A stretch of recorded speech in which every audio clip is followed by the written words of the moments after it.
మనుగడ కోటి అలలుగ పొంగు వరదల వేగాన పడిలేచు అలలకు తీపి కలలకు లేని అలసట నీకేలా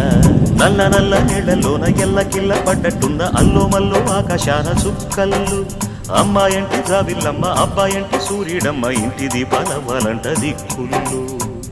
ఎవరికి వారే యమునకు నీరే రేవు నీరు నావదంట నావతోడు రేవుదంట పంచుకుంటే గోరువంక వాలగానే గోపురానికి స్వరాల గణగణ గంటలే మోగనేలా గోపబాలుడొచ్చినాక గోకులానికి పెదాల కిలకిల పువ్వులే పుట్ట